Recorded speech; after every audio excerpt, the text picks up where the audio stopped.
Most people who drove past the storage facility on N.E. Sandy Boulevard never looked twice at it. It sat behind a gas station and a tire place, a long, low building with orange roll doors and a keypad at the gate. The kind of place you go to drop off your grandmother's furniture and forget about it for 3 years. Nobody lives there. That's what most people assume. Della Marsh lived there for 26 months, after she was 22 when she moved in. Not by choice, not as some experiment, not as content. She moved in because she had run out of every other option she could name, and this one still had a roof. Here's what most people get wrong about homelessness in Portland, or really in any mid-size American city with a visible street population. The image is a tent, a bridge, a shopping cart. That's the version that gets photographed and posted and talked about on the news. What doesn't get talked about is the version that looks like nothing from the outside. The version with a padlock and a unit number and a keypad code. Nobody else knows. Della grew up in Medford, Oregon, southern part of the state, high desert edge, the kind of town where you either leave or you don't. Her mom worked dispatch for a trucking company. Her dad had been gone since she was 11. She had a younger brother named Cal, who was 9 years old when Della turned 18 and started figuring out what came next. What came next was community college in Eugene, which she paid for mostly with a Pell Grant and a job at a sandwich shop on 13th. She did 2 years of that, classes in the morning, closing shifts at night, and then the shop closed, and the grant got complicated, and the housing she'd been splitting with 3 other girls fell apart because one of them stopped paying and the landlord kept the whole deposit. Della moved back to Medford for 8 months. That didn't work either. She ended up in Portland at 21. A friend had a couch. The couch lasted 6 weeks before the friend's situation changed, and Della was back to looking. She had a job by then. Warehouse work out in Troutdale, early shifts, decent hourly rate, but first, last and deposit in Portland in 2022 was not a warehouse rate, not even close. She looked at rooms, she looked at shared houses, she sat in a parking lot one afternoon and did the math 3 different times and got the same answer every time. She couldn't make it work. The storage unit was $89 a month, after she'd rented it originally to keep her stuff somewhere while she was couch surfing. A mattress, 2 boxes of clothes, a plastic bin of books she couldn't let go of. She had a locker at work for the daily stuff. The unit was just storage, until the night she showed up at 11 o'clock with nowhere to sleep and sat down on the mattress and didn't leave. The first problem was the gate. The facility had a keypad entry that locked at 10 p.m. and opened at 6 a.m. That was the access window. Well, she worked it backward. She got home from her shift by 9:45 on good nights, and she left every morning before 6:30. On overtime days, it didn't work. And she'd sleep in her car, which she'd bought for $2,200 cash that first winter. Some nights the car was the backup plan. The unit was the plan. The second problem was temperature. Storage units are not insulated. In Portland, that matters from November through March, sometimes into April. Her unit was 10 by 15 feet, with a concrete floor and a metal roll door that let in cold air at the base. The first winter, she slept in everything she owned: thermals, a hoodie, a sleeping bag rated to 20 degrees, a wool blanket on top of that. She'd wake up and her breath would hang in the air. She put a foam mat under the sleeping bag to block the floor cold. That helped more than anything else she tried. The heating problem took her 4 months to solve. Not a space heater. She'd looked into that, and the fire risk in an enclosed metal unit was real, and she wasn't going to burn everything she had. What she found was a heated mattress pad, battery-powered, charged during the day from an outlet she'd run a cord to. The facility had exterior outlets for people loading and unloading, and she'd charge everything during the day while she was at work, run the heated pad at night. It cost her $67 from a liquidation store on Powell. That second winter was different. The light situation came next. No windows. The rolled door had a half-inch gap at the bottom that let in ambient light during the day, but not enough to do anything by. She had a headlamp for the first few months. Then she found that clip-on LED panels, the kind used for camping, gave better light spread without drawing power from a source she didn't have reliable access to. She kept 3 of them charged and rotated them. Her unit had 1 outlet near the back wall, which she discovered existed in her second week. A previous tenant had left a long extension cord coiled in the corner. She still has that cord.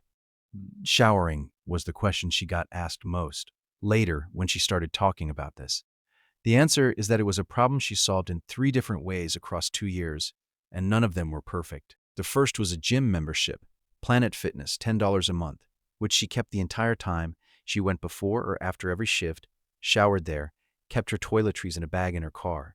The second was a community center on Burnside that had public showers available on weekday mornings for a suggested donation. She used that when the gym was out of her route. The third was a camping shower bag, a black solar-heated bag she'd hang in the unit for a few hours on warm days and use in the evenings. That was summer only and took some creative problem-solving with drainage, which she's declined to explain in detail, and it's fair enough. Food was actually the easiest part. The warehouse job had a break room with a microwave and a refrigerator. She kept food there. Breakfast and lunch happened at work. Dinner she made cold. Sandwiches, things from cans she'd open and eat direct, peanut butter and crackers and fruit. She had a small cooler in the unit for things that needed to stay cool. Ice from the gas station next door. She spent about $40 a week on food, sometimes less. The address problem she didn't solve for 9 months. You need an address for almost everything. Bank account, employer records, any kind of ID renewal, mail. She used a friend's address in Northeast Portland for the first stretch. The friend knew she was in a weird situation and didn't ask questions. Eventually, she found a mail service on Burnside that gave you a real street address for a monthly fee. Not a P.O. box, an address that looked like an apartment number. She used that for the last 14 months. It cost her $22 a month. What Della didn't expect was how the space itself started to change. Here she'd moved in with a mattress and 2 boxes. By month 3, she had the foam mat and the LED panels and the extension cord running to a small charging station she'd organized, with Velcro cable ties. By month 6, she'd built a shelving unit from lumber she'd found at a restore on S.C. Powell, paid $14 for the pieces, cut them to fit, built it against the back wall. She kept her clothes folded on it. She put a small mirror on the side wall. She had a little rug from a Goodwill on Barber, $6, the good thick kind, that covered a patch of the concrete near her sleeping area. By the end of the first year, the unit looked like something, not an apartment. She's clear about that. It was still a concrete box with a metal door, but it was organized. It was hers. She knew where everything was. She knew exactly how to make every inch of it work, and she started doing things she hadn't expected to do. She bought a little plant, a pothos, because she'd read they survive almost anything. She kept a notebook where she wrote down what she'd spent each week and what she'd saved. She put up 2 photos on the wall with push pins, one of Cal and one of a coastline she'd visited once on a trip she'd taken with her mom when she was 14. The money accumulation was real. She was spending $89 on rent, plus gym, plus mail service, plus food. Her total monthly overhead, at her lowest, was $312. Her take-home from the warehouse job, working full-time, was around $2,100 a month after taxes. That meant she was saving over $1,700 a month. Not every month. There were car repairs. There were months she worked less. There were things that broke or needed replacing. But the saving was real in a way it had never been before. By month 18, she had $18,000 in her bank account. That number felt impossible to her. She'd never had more than $400 in her account at one time before this. She'd grown up in a house where money was something you were always short of, always waiting for, always explaining why you didn't have it. And here she was in a storage unit with $18,000 saved because her rent was $89. The plan changed shape as that number grew. At first, she'd told herself she was saving for first, last, and deposit. That had been the original math. Get enough to actually rent a place, get out of the unit, get back to normal. But normal, as she understood it from the outside, cost her $1,400 to $1,600 a month minimum in Portland. A room in a shared house, or a studio if she was lucky, and then all the money she'd saved would be going back to the same system that had kicked her out in the first place. She started looking at it differently, somewhere around month 14. She'd been reading. She had a library card. She went to the Multnomah County Library on Sundays. It was warm, and nobody bothered her, and she could stay for hours. She read about housing costs. She read about people who'd bought property young. She read about RVs and land and tiny houses and all the alternative structures people use when the standard path doesn't fit. And then she found a thread online about people who had saved aggressively while living in unconventional situations and bought land outright. She didn't buy land. What she bought, eventually, was a used travel trailer, a 24-foot Airstream from 1991 that needed work. for $8,500 cash from a guy in Gresham who'd had it sitting in his driveway for 2 years. She spent $3,200 on repairs over 6 months.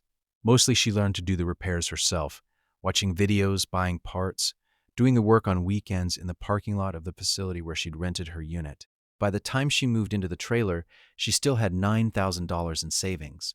The trailer was parked on a small lot she rented from a woman in Troutdale who had some extra land and didn't mind the arrangement. $275 a month for the space, water hookup, electrical.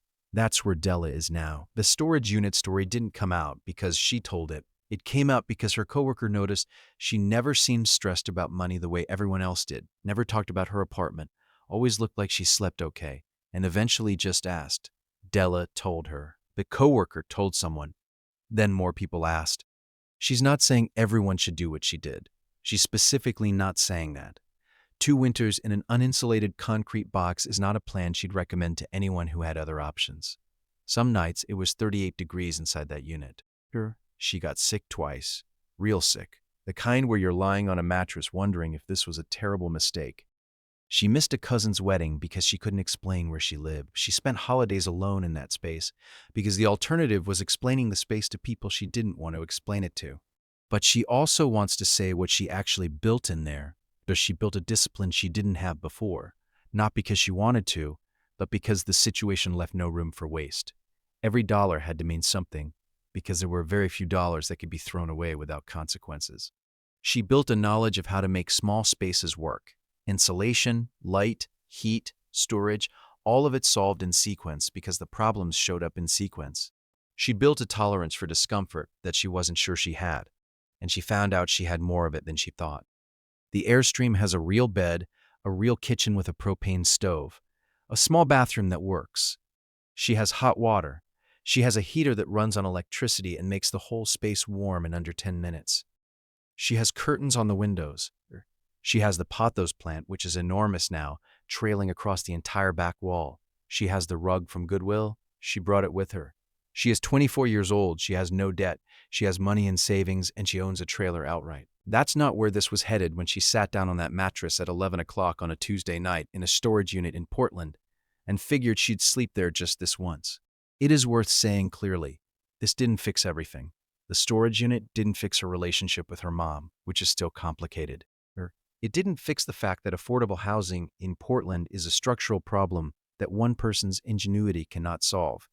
It didn't make the cold less cold or the loneliness less real. The days she came home from a long shift, opened the roll door, sat down on the mattress in the dark, and felt the full weight of what her life looked like from the outside.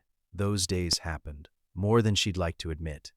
What it did was give her 2 years to accumulate something in a system that was not designed to let her accumulate anything. That's what she wants people to understand. Not that living in a storage unit is a strategy, that the gap between what she could afford and what housing cost was real, and she found the one place in that gap that fit, and she used it until she'd built enough ground under her feet to stand somewhere else. Della still drives past the facility sometimes on her way to work. Same orange doors, same keypad.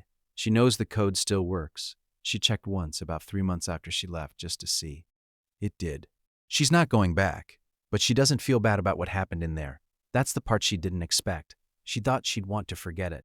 She doesn't. There's something that's hard to explain about building a life in 150 square feet that nobody knows about. Nobody's opinion of the space matters because nobody knows the space exists. You make every decision alone. You solve every problem alone. You are the only person who knows what you did to stay warm that first winter, what you rigged up for light, how you organized the shelves, how you got the poppos to stop drooping. It was entirely hers. Whatever its limitations, it was entirely, completely hers. She keeps the photo of the coastline. It's on the wall of the Airstream now. Same pushpin, little hole in the corner from where it's been moved twice. Cal is 12 now. She's saving to take him somewhere he's never been.